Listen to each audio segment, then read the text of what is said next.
Boa tarde. Vamos continuar com o nosso seminário Freud Lacan 2.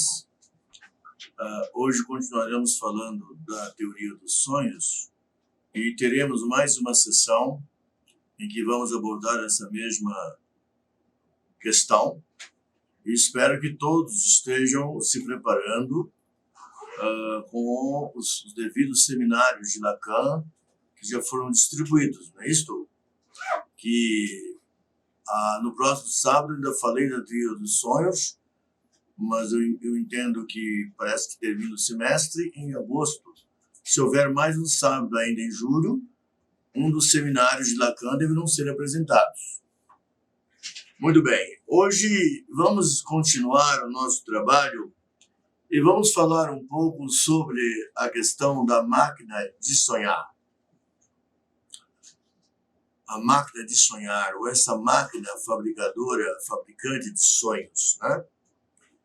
Eu disse no seminário anterior, foi um seminário até bastante eu coloquei a questão da epistemologia do sonho, eu coloquei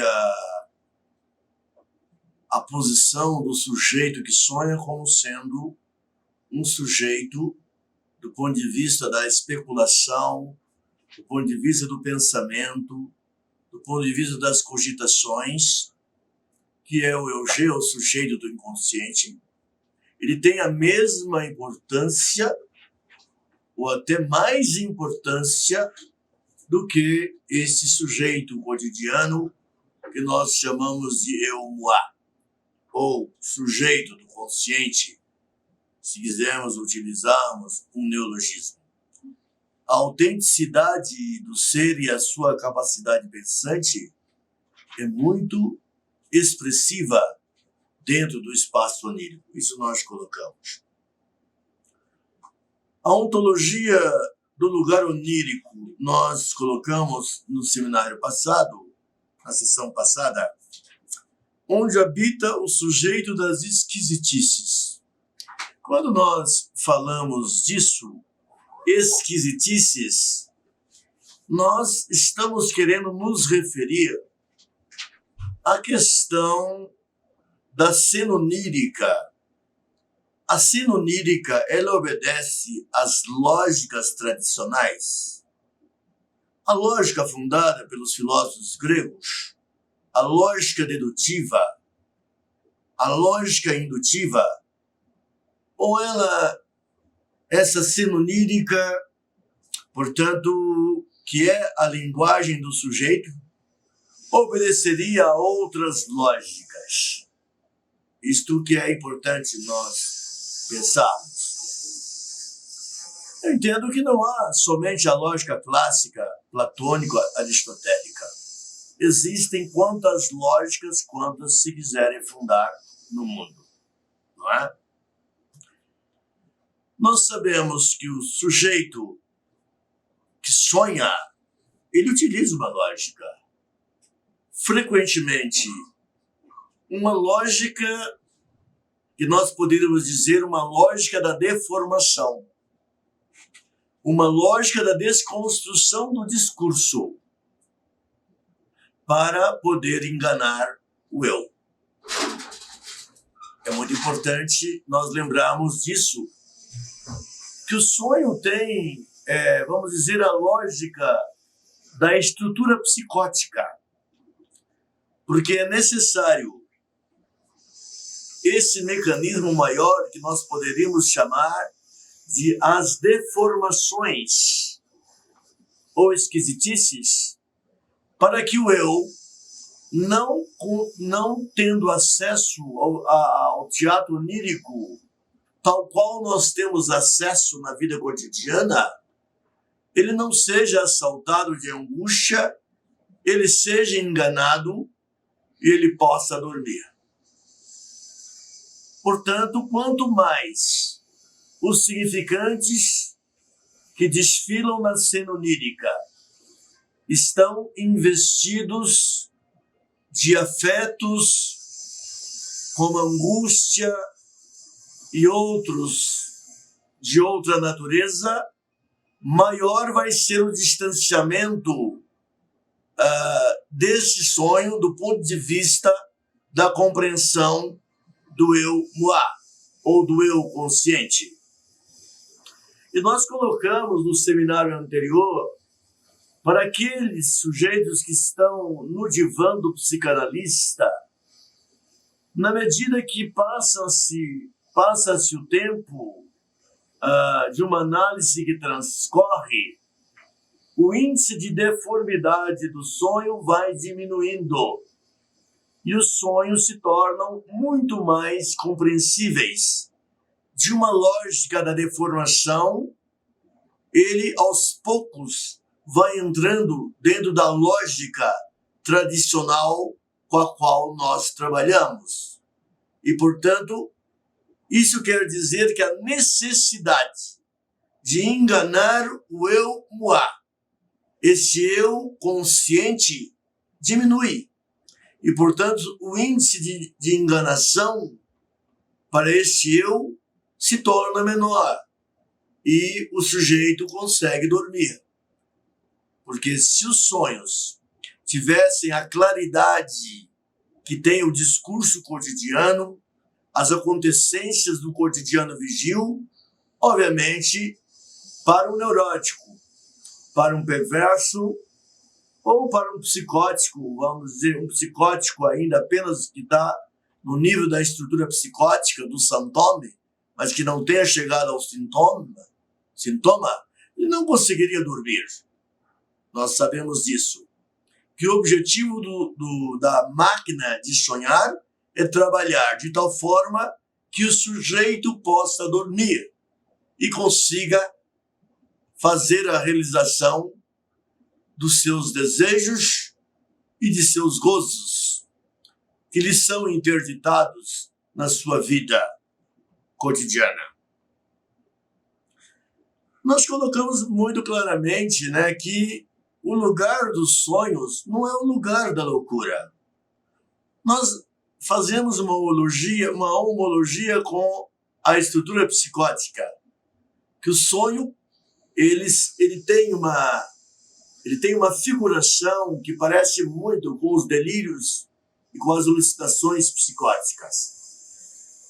Mas eu entendo que há um exagero do ponto de vista dos teóricos da psicanálise quando assim se colocam, em querer fazer uma equivocidade do espaço onírico com o espaço da psicose. Pode até ter alguma coisa, o espaço onírico pode até ter alguns componentes do espaço psicótico, mas eu entendo que nós não devemos valorizar muito isso. O espaço onírico, ele é um espaço da cogitação, da especulação, do pensamento, da elaboração, da resolutibilidade de problemas. Ele é um espaço em que, obviamente, clivado, separado do eu moi, ele é um espaço de altíssima capacidade reflexiva e resolutiva para o sujeito. Isso é uma revolução que a psicanálise trouxe, porque antes de Freud, quando ele formaliza o inconsciente como sendo a instância mais autêntica do sujeito,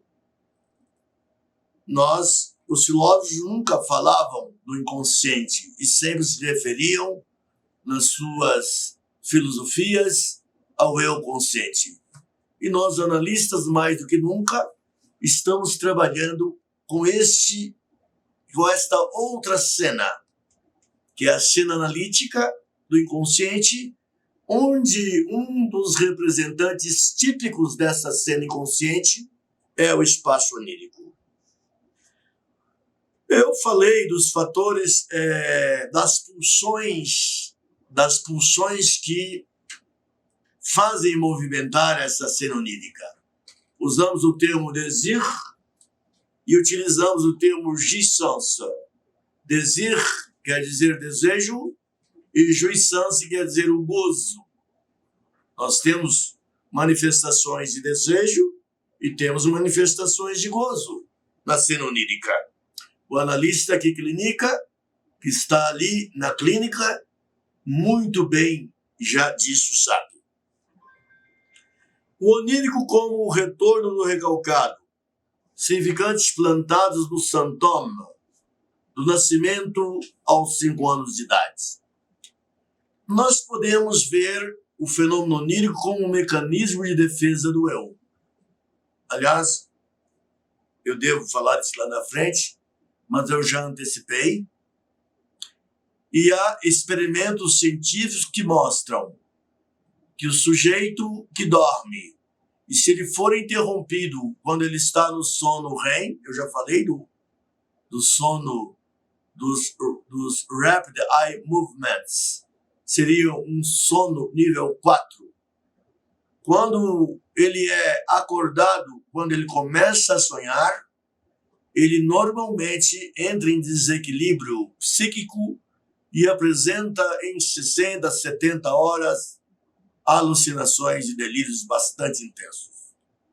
Portanto, poderíamos dizer que o sonho, a cena onírica, é uma espécie de psicose defensiva do eu. Uma espécie de loucura defensiva do eu no nosso dia a dia, nas nossas noites, para que, eu usei o termo, para que o sujeito possa ali fazer a catarse de seus desejos, de seus gozos e resolver as questões beta incomodantes da vida diurna, que são transformadas em alfa, e, portanto, o sujeito consiga se livrar da fadiga da existência. Então, o sonho é uma forma de nos aliviar desta fadiga da existência. Mas é importante que se diga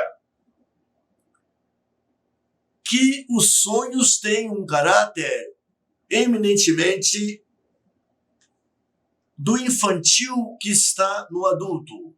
Seja a criança que sonha, mas é claro que aí se trataria dos seus conteúdos infantis, mas no adulto, claramente, os sonhos repetem, com certeza, os conteúdos infantis, toda a cadeia de significantes infantis que foram escritas do nascimento, quando o bebê pega o seio materno, até os 5 anos de idade. Vamos usar como referencial, em vez de só 5 anos, o momento em que ocorre o processo da castração do Édipo, da castração primária do Édipo e a angústia de castração. Então, tudo isso que se passa nesse período, como foi a maternagem, como foi a dialética fálica desta mãe com seu bebê, como o pai entrou na jogada, nessa triangulação edipiana, ou na quadrangulação, quando Lacan diz, não são só 3. Nós não temos 3 ângulos no Édipo, que é o pai, o filho e a mãe. Temos um outro ângulo que seria o falo, que é o objeto da competição e da rivalidade edipiana. Então, nós sabemos que todos esses elementos, bem ou mal construídos, bem ou mal trabalhados, castrações bem ou mal concedidas, isto tudo vai aparecer na cena dos sonhos. E especialmente antes que o sujeito seja um sujeito de linguagem, nós não podemos obter nunca através da associação livre de ideias de um adulto, no campo do amor de transferência, ele no divã. Nós não vamos obter nenhuma informação sobre o período em que ele, como infans, ele não era ainda um sujeito de linguagem, mas as cenas, mas os registros significantes vão aparecer na cena onírica. Se um bebê assistiu à cena primária dos pais tendo uma relação sexual aos 6 meses de idade, com certeza isso pode aparecer na cena onírica. E o analista, obviamente, pode captar esse significante. E isso tem muita importância. Todo mundo já sabe da importância da cena primária e das suas conexões com outros eventos da existência, da vida, na infância, do período de abstinência da infância, dos 5 ou 9 anos, na adolescência e na vida adulta. Agora, nós dizemos que o sonho, ele é um desfile de significantes. Um desfile de significantes. Mas ele tem uma conexão com a vida cotidiana, com os elementos? Tem. Ele tem uma conexão com a vida cotidiana. E as acontecências cotidianas que impactam o sujeito, de alguma forma, elas entram. Eu tenho a sequência de significantes, elas entram entre os significantes e ela passa, obviamente, a ter a importância de um significante. Isso nós costumamos chamar de fatores desencadeadores do sonho. Mas, na verdade, o que vai aparecer do ponto de vista da cena ou do cinema onírico são conteúdos tipicamente dos significantes. Isso é muito importante. O fenômeno onírico em si, eu acho que é importante nós colocarmos. O fenômeno onírico em si seria o teatro ou cinema onírico. E ele reflete a natureza da escrita e não a natureza do discurso. Vamos voltar a Lacan no seminário 23, de Saint-Thomas, quando ele fala de James Joyce. Que James Joyce, quando ele escreve, ele destrói completamente a língua inglesa. Ele destrói a língua inglesa, ele destrói o discurso, e, portanto, nós podemos dizer que o fenômeno onírico ele tem a natureza da escrita. A da escrita e não a natureza do discurso ao vivo. Isso é muito importante. E por isso que é tão complicado, às vezes, compreender, que, aliás, Lacan odeia essa palavra compreender, né? Ele diz que o analista não deve tentar compreender. Quem tenta compreender é amigo. O analista tem que buscar os significantes do seu analisante e não tentar compreender. Quem tenta compreender é amigo, parente e sim outras pessoas que dão consolo. Então é muito importante nós lembrarmos dessa questão e que essas letras desconstroem o discurso. E o discurso fica confuso. Principalmente para aquele que não está em análise, é muito confuso, ou para aquele que está começando um percurso analítico. Qual seria a sequência fenomênica do fenômeno onírico em si? O lugar primário do sonho. É importante citar isso. O lugar primário do sonho. Ou o que nós chamamos os registros latentes. O que seriam esses registros latentes? É a cadeia inerte de significantes, que subitamente ela adquire um movimento. Não é isto? Um movimento e cada significante passa a ser uma espécie de ator dentro daquele teatro onírico. Então, essa seria o processo mais primário, que nós chamamos de latente. A palavra latente vem do grego, let, que está morto, né? Mas que subitamente se movimenta. Essa sequência de significantes, então nós temos o teatro onírico. Então esse é o lugar primário do processo onírico. Temos o lugar secundário do processo onírico, que seria a cena vivida em si mesma, em que nós temos como atores os significantes e o próprio sujeito. Porque o sujeito se sente ator daquela cena que ele está vivenciando. O próprio sujeito está lá. O analisante está dentro da cena onírica. Mas os significantes, ele sonha com o outro, com a avó, com o pai, com isso. Aparecem figuras, uma enorme quantidade de figurantes dentro da cena do sonho. Mas esses figurantes são todos significantes dele. É importante ficar bem claro que se tratam de seus próprios significantes, que não se trata de uma intromissão de nenhum outro na cena onírica. Nenhum outro. A não ser que o psicanalista esteja influenciado por ideias místicas e outras coisas. Não. Se trata, principalmente na cena onírica, que nós sabemos, é claramente que o aparelho locomotor fica imobilizado completamente quando se sonha. Quando não se mobiliza o aparelho locomotor, nós temos aí uma situação bastante grave e perigosa, que é o sonambulismo. Né? Esse é o lugar secundário do sonho, que Freud nomeia de elaboração secundária, que é a cena vivida em si mesmo. É a cena vivida em si mesmo. Em si mesma. E o analisando está incluído na cena. E o discurso onírico do divã, quando ele diz, eu tenho um sonho, o analista receptivo, ele diz, se quiser, pode relatá-lo. Então, ele relata o seu sonho tal qual ele fala das associações livres de ideias da sua vida cotidiana. Então, esse seria o processo terciário, que é o momento em que um discurso onírico aparece na sessão de análise.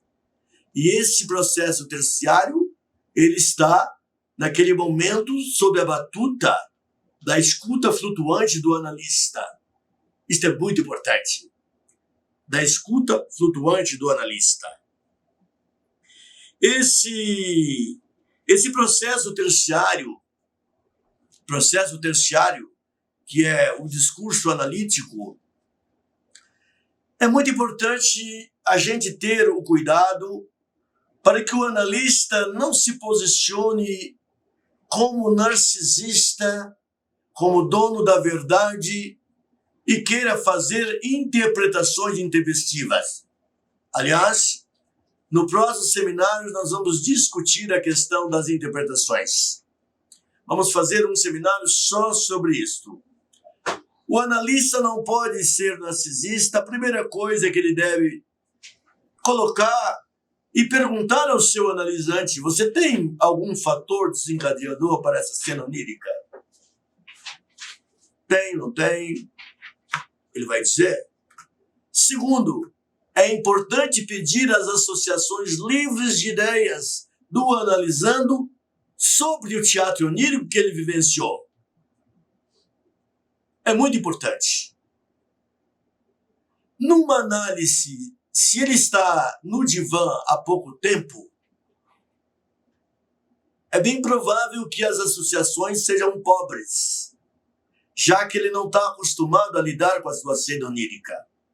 Que as associações sejam pobres. Mas com o andar da psicanálise, quando a análise está muito andada, as associações se tornam extremamente ricas e nós temos, já dissemos, o analisando, ele toma a posição de trazer uma interpretação ao próprio analista. E o analista, se aquilo coincide, normalmente quando o analisando chega a trazer interpretações ou pontuações ou cortes no que se refere ao discurso, à associação livre de ideias onírica, essa associação onírica, obviamente que a interpretação dele tem uma enorme coincidência com a interpretação do analista. Lembra-se que eu disse que os inconscientes trabalham juntos? Que o espaço inconsciente do set analítico é a soma do inconsciente do analisante com o inconsciente do analista. E isso nós chamamos de terceiro sujeito analítico. Parece que há uma terceira figuração, uma outra figura, uma personalidade que faz a intercomunicação entre os dois.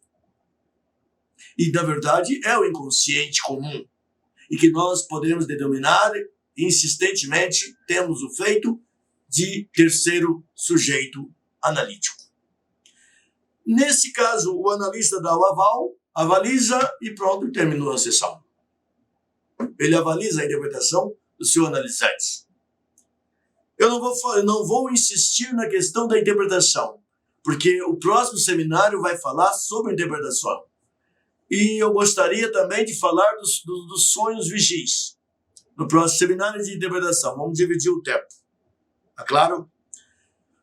O discurso onírico, quando ele é uma revivescência do teatro vivido. Ele é uma espécie de repetição daquilo que foi vivido no teatro onírico. Com certeza. Ele é uma espécie de vivido. Mas existe, com certeza, às vezes, por resistência, eles dão, isso eu esqueci. Aquilo que é esquecido, você pode manter na sua mente, que é o mais importante. Se determinados conteúdos da cena incomodam muito, porque ele traz muita dor trazer aquilo na sessão de análise, ele diz, esqueci, eu tenho tal fragmento, tal fragmento, tal fragmento. Quanto maior é o recalcamento inadequado, ou patológico, ou patogênico, que ocorreu na infância, maior vai ser o número de esquecimentos durante o discurso onírico. Isso é muito importante, porque lembrando Lacan, onde falha, onde o inconsciente, onde a linguagem falta, é onde o inconsciente manca. Mancar no sentido de manquer, em língua francesa, que é faltar. Os lapsos, as trocas, os esquecimentos, não, aqui eu não me lembro. Então, esses são pontos cruciais em que o analista deve se fixar, com certeza, porque são significantes importantes, que ele possa até não ter captado, ou ele pode ter, com certeza, captado esses significantes. É uma falta, ali há uma falha, e essas falhas devem ser muito bem recebidas pelo analista, né? E o analista, obviamente, ele é o grande outro, né? O grande outro que vai fazer com que aquele discurso tenha um sentido, porque ele é endereçado ao analista. E o analista tem que ter suficiente escuta e empatia para poder receber esta comunicação intersubjetiva que é endereçada ao analista. Quais são os atores? Vamos pensar nessa máquina de sonhar de uma forma prática. Essa máquina de fabricar sonhos, como é que ela funciona? Quais são os atores desta máquina? O inconsciente, que pode ser também o eu G, é a mesma coisa, né? O eu G é o sujeito do inconsciente. O isso, que chamam de id na linguagem de James Stretch, que é o primeiro tradutor de Freud, mas nós preferimos a palavra isso. Isso seria as pulsões selvagens, não representacionais. Mas o que aparece na cena onírica, de um modo geral, são as representações pulsionais. Agora, a qualidade simbólica dessas representações pulsionais, todo mundo sabe que vai depender da maternagem que esse sujeito teve na infância e da paternagem. Da interação do significante materno com o significante paterno. Posição esquizoparanoide e posição depressiva. As castrações simbolígenas. A questão do Édipo e da castração. Lacan diz uma vez, quem quiser tirar o Édipo da psicanálise é contra a psicanálise. É adversário da psicanálise. Nós sabemos que essa sexualidade edipiana, ela é extremamente ativa do nascimento até os 5 anos.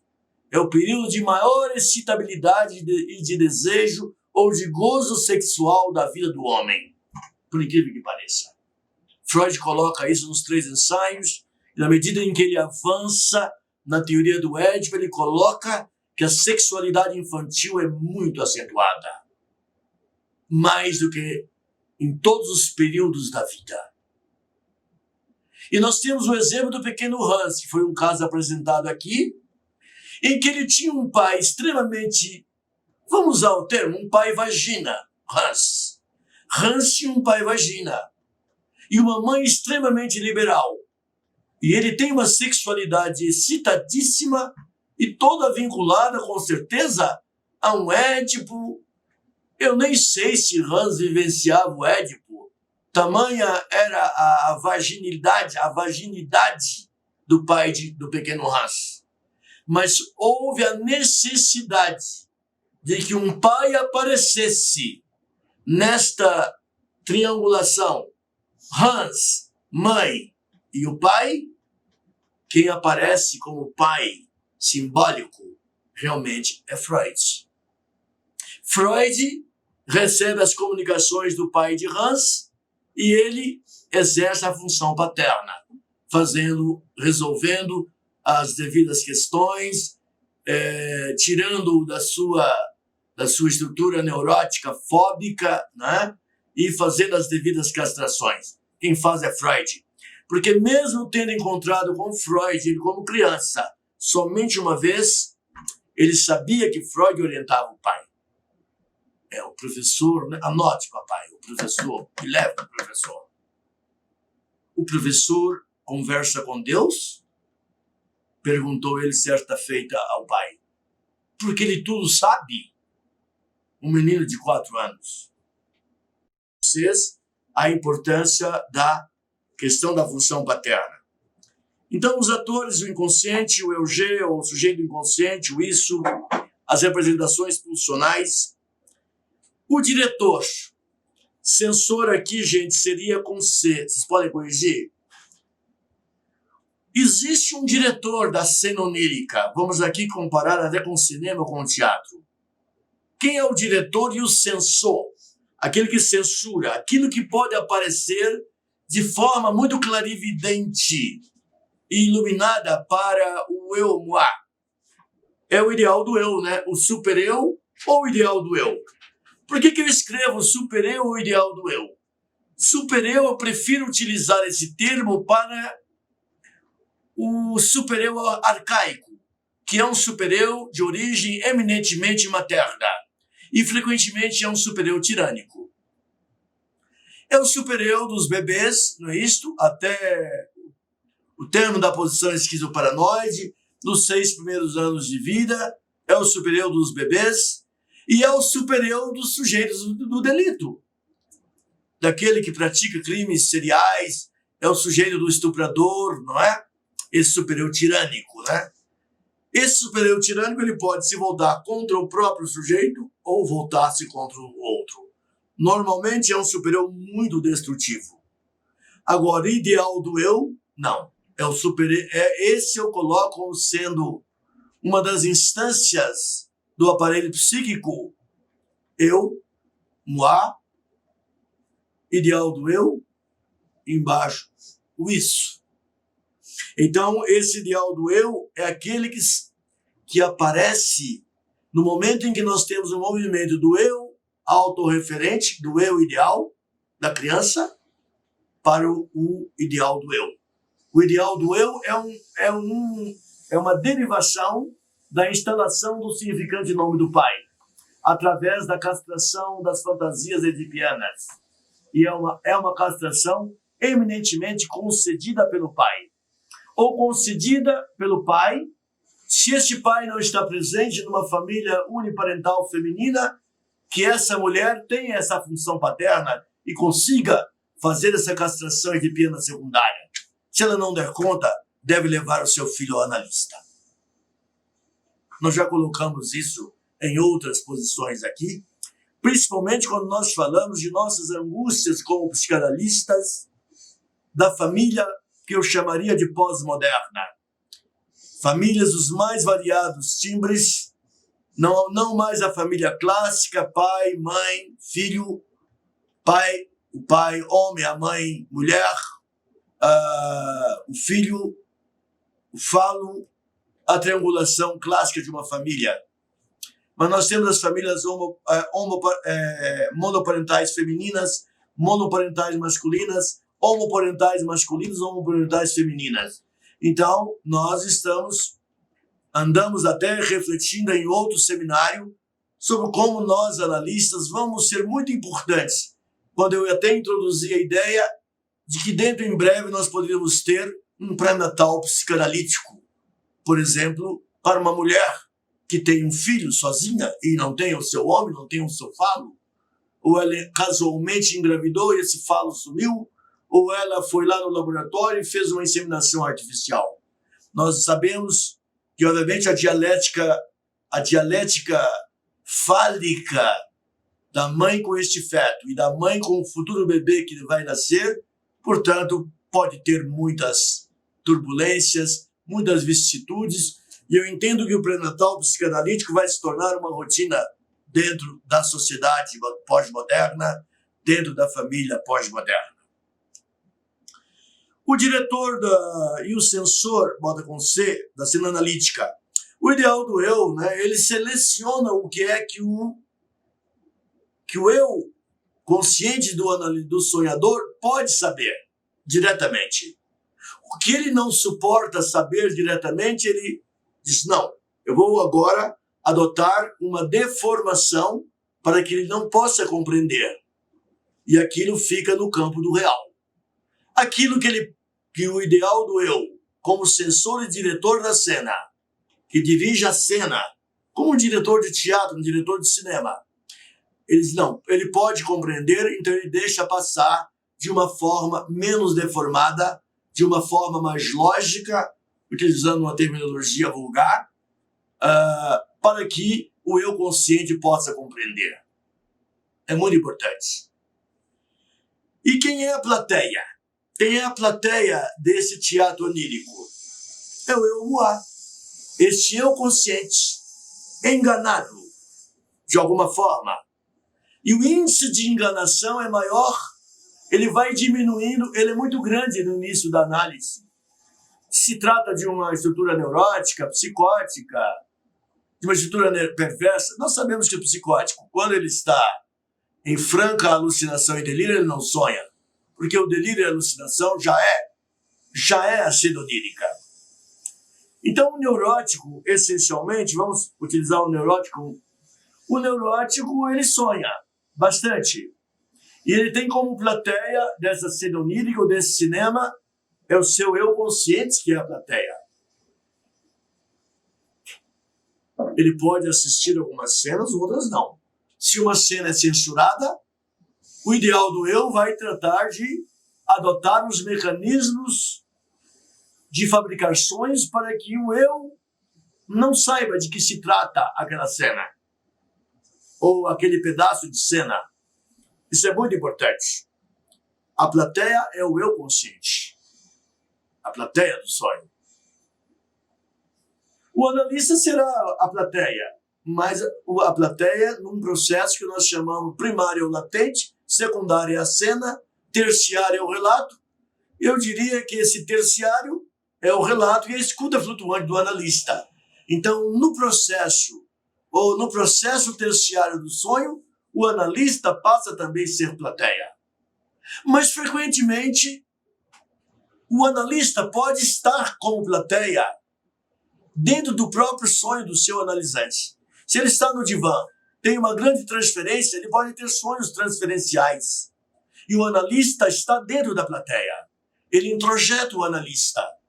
Quantas vezes nós percebemos que os nossos pacientes que estão em entrevistas preliminares começam a ter sonhos eróticos com o analista? É muito comum ter sonhos eróticos ou ter outros sonhos com o analista. Isto é sinal de que o amor de transferência está se instalando.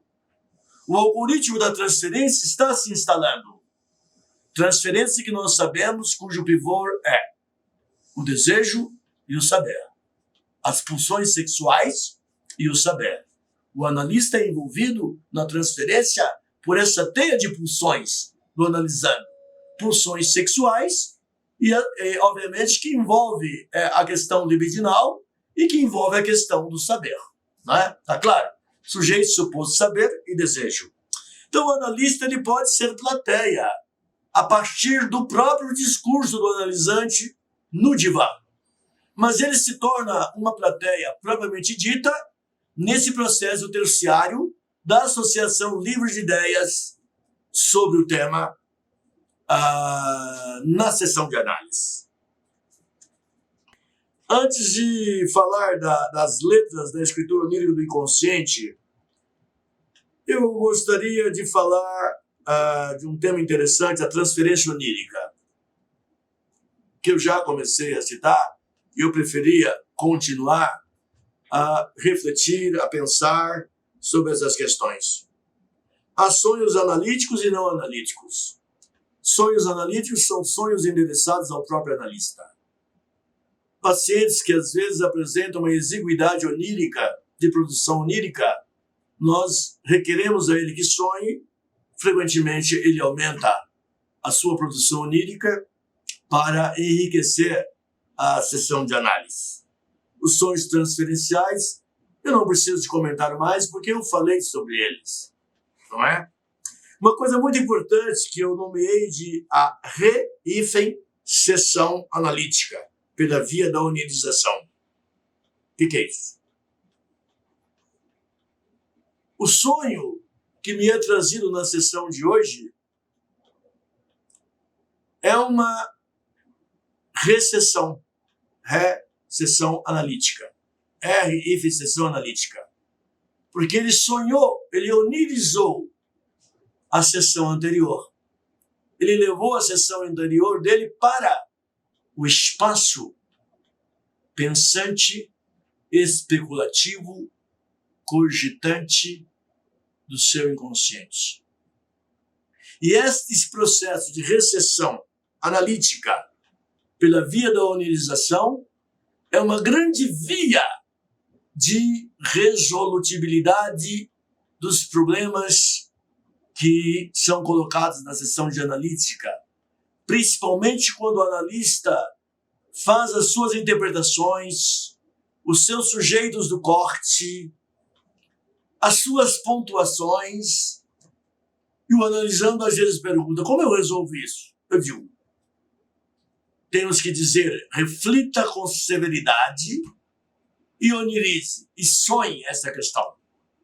Porque as desconstruções, a reconstrução do sujeito, já que nós preferimos não falar em cura, se processa pelo processo, ele se processa em grande parte pelo inconsciente. Cada interpretação que o analista faz, cada corte, cada pontuação, é um significante que ele dá efeito de sentido e, portanto, ele está tirando e colocando, via de pôr e via de levar. Então, isso é muito importante, que a interpretação é uma maneira de trabalhar um significante inadequado e que ali apareça, por transformação, um significante adequado, para que o nosso analisante possa ter um sujeito consistente para o mundo, ou o seu ser no mundo seja um ser que não seja de angústia intensa, que não seja de sofrimento, que não seja de dor. Não é? O analista faz parte do sintoma e do sintoma do analisante na seda onírica. Já falamos sobre isso, nos sonhos transferenciais. E é muito comum analisando os que têm sonhos intensamente eróticos com o analista. E o analista deve saber que se trata do amor de transferência. E não se trata de uma perversão, pode até ser, mas em grande parte não é. Se trata vamos dizer, da pulsão analítica, que é uma pulsão sexual e que, obviamente, ela surge do inconsciente. Eu até falei anteriormente sobre o status do analista, né? O analista existe, ele existe só no set analítico. Fora do set analítico, ele é um teórico e um praticante de psicanálise. Mas analista, como sujeito suposto saber e desejo, ele só existe no set analítico. Quando o seu analisando está no divã. E o período das entrevistas preliminares é um período em que o analisando constrói a figura do analista.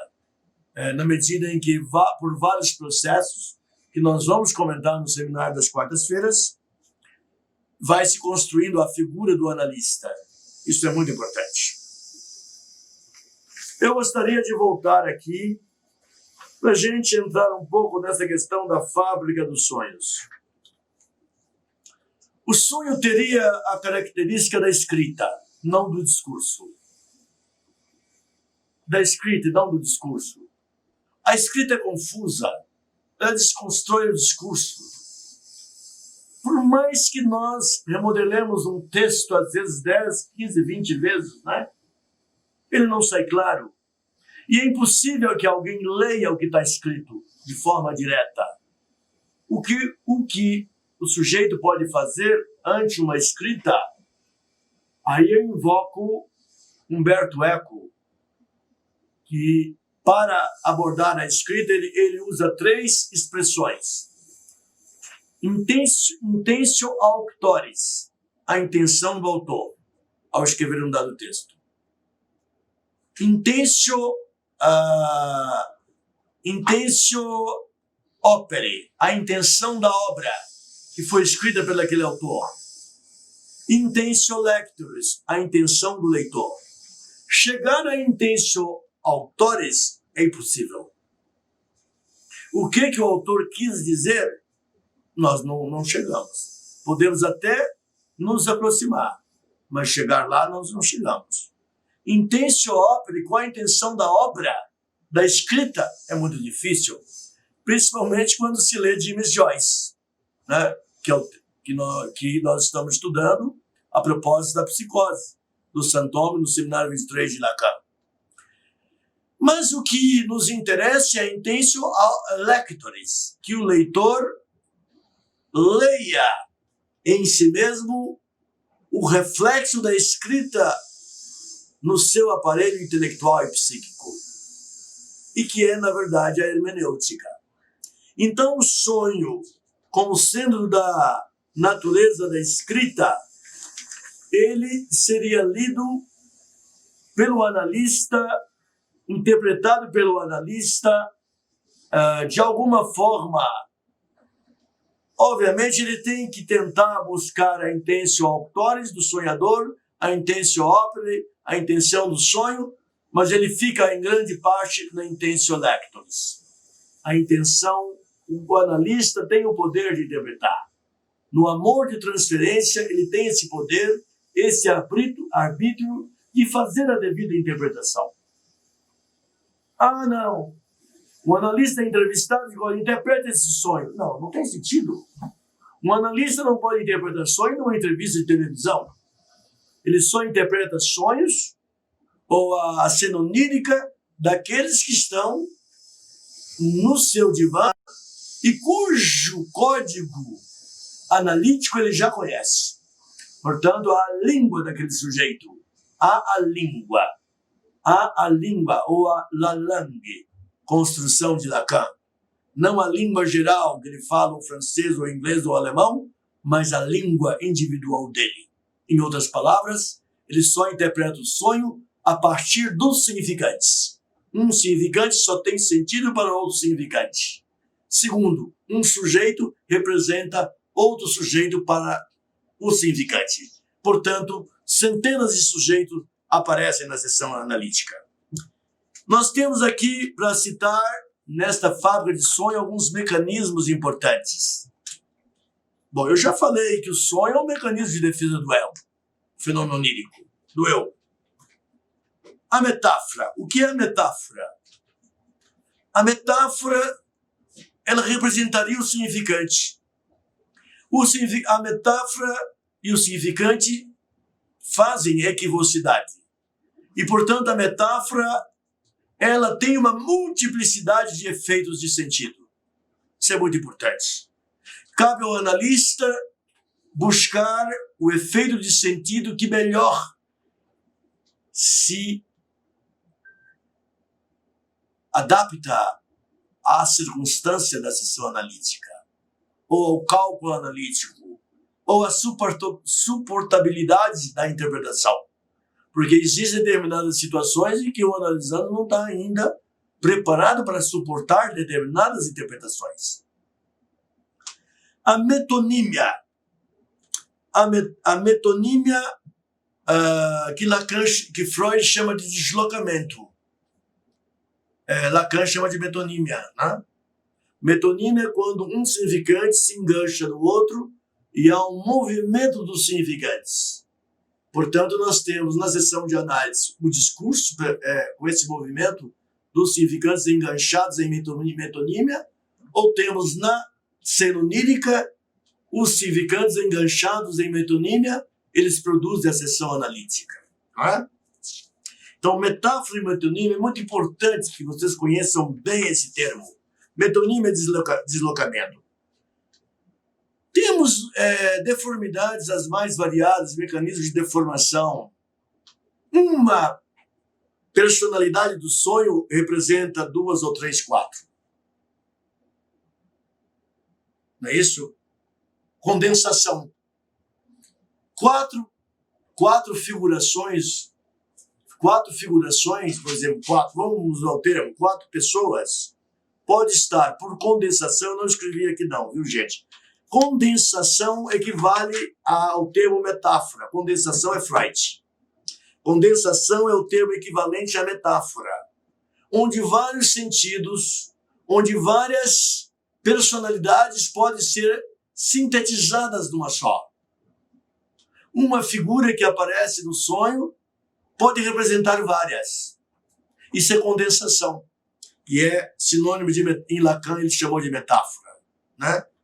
Metonímia é Lacan. Deslocamento é Freud. Né? A sobredeterminação. Quando uma mesma